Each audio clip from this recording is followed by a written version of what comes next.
If you follow drone news and rumors at all, you probably already know what this is. It's DJI's Mavic Air 2. The company says it's its smartest consumer drone ever.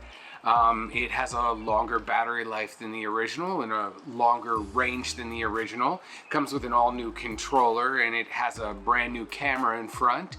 Everything's new except for the price. Actually, the price is still $800 for the controller, drone, and one battery. I got to test it out for a couple days. Unfortunately, it was raining most of that time, and with COVID-19 shutdowns, it was limited where I could fly. Plus, it takes 2 hours to charge the battery, so I was only able to get a little flight time in. So consider this an early hands-on first look kind of thing at this, and not an official full review. Let's dive into the features.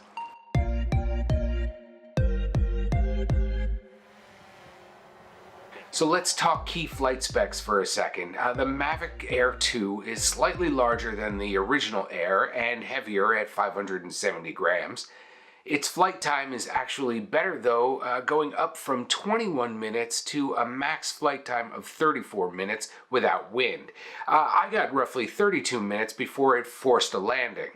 Its max video transmission range has increased from 4 kilometers to 10 kilometers, and despite the size increase, it keeps its top speed of 68 kilometers per hour in sports mode. Before I go deeper into the drone, let me show you this new controller. It's larger than the last, and instead of your phone awkwardly sandwiched below the controls, it's now clipped up top. The removable sticks are stored in the bottom, so you just pull them out and twist them in. You've got a switch here front and center for moving from normal to the slower tripod or faster sports modes. There's a programmable function button up here. Turn it to the back and you've got a dial for tilting the camera. There's a trigger for capturing video or photos, and a button here for switching between the video and photo modes. DJI even added a speaker to the back so you'll hear system warnings loud and clear. The larger size is nice and comfortable too. Now, onto that new camera. It's been overhauled with a new larger half-inch image sensor that captures 12 or 48 megapixel photos and 4K video at 60 frames per second, which is a first for a Mavic drone. And of course, everything looks super smooth with its 3-axis motorized stabilizer. The 4K video records at a higher bit rate of 120 megabits per second, and it shows in the amount of detail you'll see in the video. It can also record in HDR and 4K at 30 frames per second, which helps balance out things like clouds where you'd normally lose some detail and highlights, as well as bringing up shadow detail. The Air 2 can do full HD slow motion too at 120 or 240 frames per second. It's nice to have the 240 option, but it seems to come with a dip in video quality. Going with the 120 frames per second mode looked really good, and it didn't drop as much detail. One other new option is the 8K resolution hyperlapse, but it wasn't available to test. It'll be rolled out in firmware updates in May and June.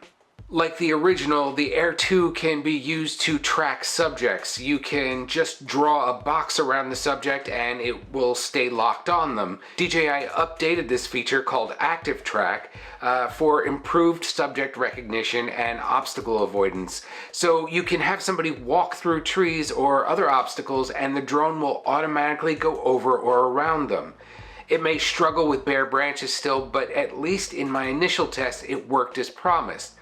This model also has a spotlight option, so you can control the drone even while it's tracking, so the camera is always locked on your subject no matter how you fly it. You're able to do automated flight paths around a targeted point of interest too. Part of the reason it's able to do all of that is the sensors on the front, back, and bottom, what DJI calls its Advanced Pilot Assistance System.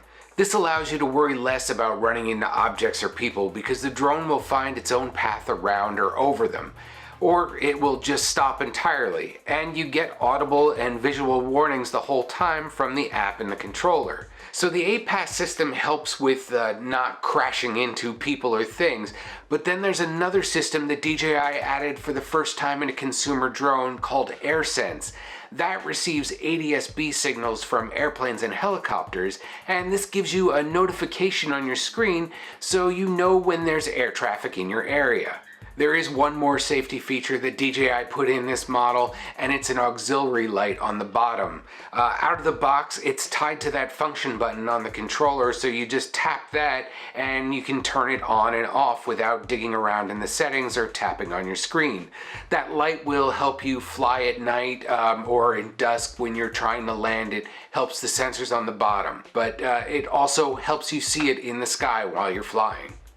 So 2 years on since the original launched, and you're now getting a better camera, better flight time, longer range, new controller that's much more comfortable.